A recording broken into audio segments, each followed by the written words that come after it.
Chapter 9. Now in the 12th month, which is the month of Adar, on the 13th day of the same, when the king's command and edict were about to be carried out, on the very day when the enemies of the Jews hoped to gain the mastery over them, the reverse occurred. The Jews gained mastery over those who hated them.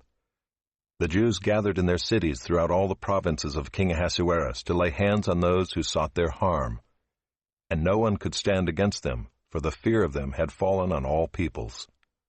All the officials of the provinces, and the satraps and the governors and the royal agents also, helped the Jews, for the fear of Mordecai had fallen on them. For Mordecai was great in the king's house, and his fame spread throughout all the provinces, for the man Mordecai grew more and more powerful. The Jews struck all their enemies with the sword, killing and destroying them, and did as they pleased to those who hated them. In Susa the citadel itself the Jews killed and destroyed 500 men, and also killed Parshandatha and Dalphon, and Aspatha, and Poratha, and Adalia, and Aridatha, and Parmashta, and Arasai, and Aradai, and Vaisatha, the 10 sons of Haman the son of Hammedatha, the enemy of the Jews. But they laid no hand on the plunder. That very day the number of those killed in Susa the citadel was reported to the king. And the king said to Queen Esther, In Susa the citadel the Jews have killed and destroyed 500 men, and also the 10 sons of Haman. What then have they done in the rest of the king's provinces? Now what is your wish? It shall be granted you. And what further is your request? It shall be fulfilled. And Esther said, If it please the king, let the Jews who are in Susa be allowed tomorrow also to do according to this day's edict, and let the 10 sons of Haman be hanged on the gallows. So the king commanded this to be done. A decree was issued in Susa, and the 10 sons of Haman were hanged. The Jews who were in Susa gathered also on the 14th day of the month of Adar, and they killed 300 men in Susa, but they laid no hands on the plunder.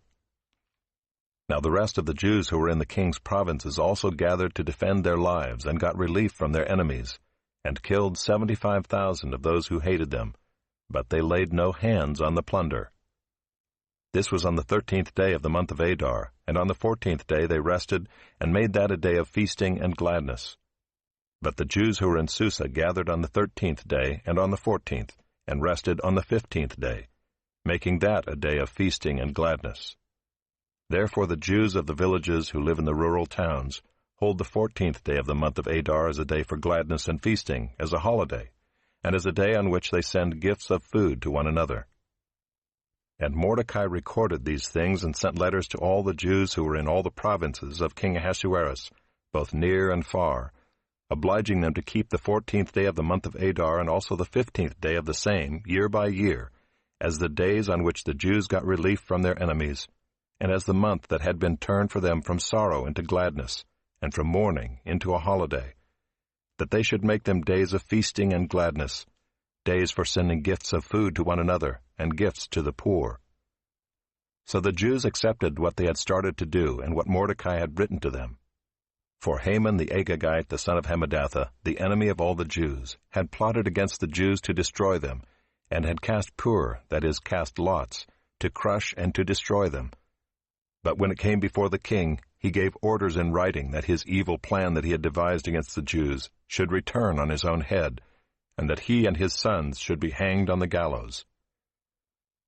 Therefore they called these days Purim, after the term pur. Therefore, because of all that was written in this letter, and of what they had faced in this matter, and of what had happened to them, the Jews firmly obligated themselves and their offspring and all who joined them, that without fail they would keep these 2 days according to what was written, and at the time appointed every year, that these days should be remembered and kept throughout every generation, in every clan, province, and city, and that these days of Purim should never fall into disuse among the Jews, nor should the commemoration of these days cease among their descendants. Then Queen Esther, the daughter of Abihail, and Mordecai the Jew gave full written authority, confirming this second letter about Purim.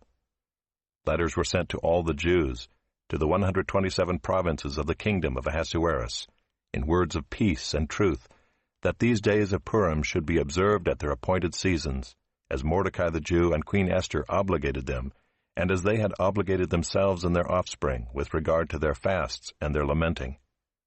The command of Esther confirmed these practices of Purim, and it was recorded in writing. Chapter 10.